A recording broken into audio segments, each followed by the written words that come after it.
Assalamualaikum warahmatullahi wabarakatuh. Halo Sobat One Edu.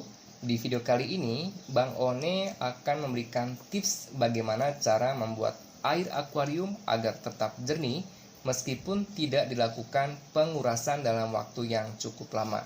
Dan video kali ini merupakan video yang perdana, lain daripada yang lain, tidak membahas tentang seputar materi fisika. Dan pada kali ini, Bang One akan memberikan tips bagaimana caranya agar akuarium yang ada di rumah masing-masing agar tetap jernih. Nah, bagaimanakah cara Bang One merawat akuarium tersebut? Dan bagaimanakah tipsnya Bang One agar akuarium ini agar tetap jernih airnya seperti yang kita saksikan dalam video ini. Nah, ada beberapa hal yang Bang One akan berikan tipsnya. Yang pertama adalah Bang One membeli akuarium dengan memesan, yaitu bagian ruangan ini khusus untuk filter dan berisi pompa. Yang kedua adalah kita buat sanitasi atau bagian daripada pengairan kita buat di sini.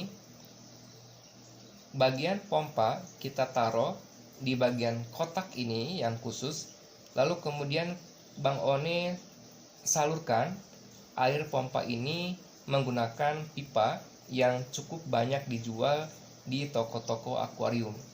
Di sini Bang One sampaikan di sini Bang One pipanya kita buat mengarah ke sebelah sana. Dan usahakan antara filter, air yang masuk ke dalam filter dan air yang keluar dari pompa itu dibuat saling berhadapan. Nah, apa tujuannya?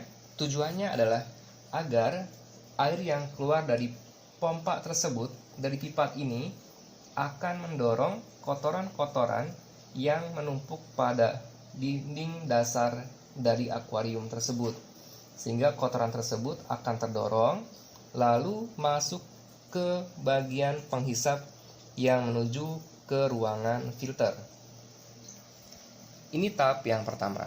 Nah, tips yang kedua adalah kita lihat di sini. Tips yang kedua adalah pada bagian filter, Bang One memberi beberapa lapisan spons.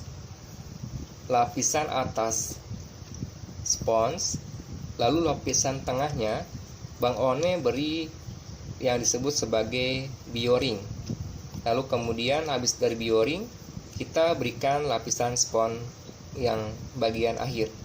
Nah, tujuannya adalah kotoran ikan yang jatuh ke filter akan tersaring secara mekanik di bagian atas, lalu kemudian air yang meresap ke bawah akan diuraikan oleh bioring agar kadar metana yang cukup beracun bagi ikan akan tersaring, lalu kemudian terurai menjadi air yang jernih kembali.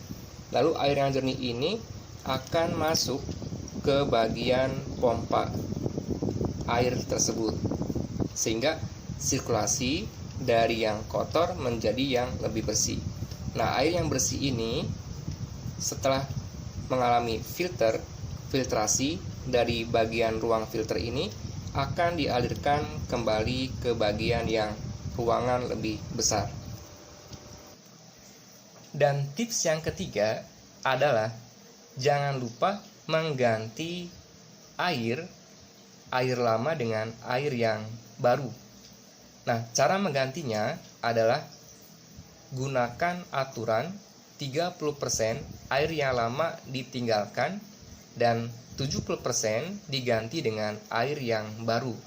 Bagaimana cara menggantinya? Dengan menggunakan gayung atau ember, lalu kemudian dimasukkan ke dalam air yang kotornya dimasukkan dalam ember, lalu kemudian dibuang.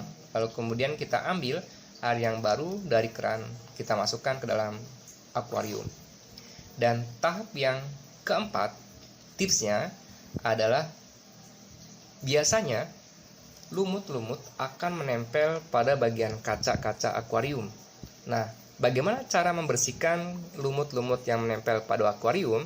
Caranya cukup mudah, tidak menggunakan obat, tidak menggunakan apapun. Caranya cukup mudah, kita ambil spons yang filter tadi untuk digosok-gosokkan ke dalam kaca tersebut. Nah, jika lumutnya terlalu mengeras atau membuat kerak, maka gunakan pencuci piring yang terbuat dari seperti stainless. Kita gosokkan ke dalam kacanya, dan menggosokkannya tidak harus terburu-buru agar ikan tidak stres. Oke, sampai sini untuk tips akuarium tahap yang pertama. Dan untuk lebih lanjutnya, saksikan video tentang akuarium pada video selanjutnya. Dan jangan lupa untuk selalu mensupport channel ini dengan cara mengklik like dan subscribe. Terima kasih. Salam akuarium dari Bang One. Assalamualaikum warahmatullahi wabarakatuh.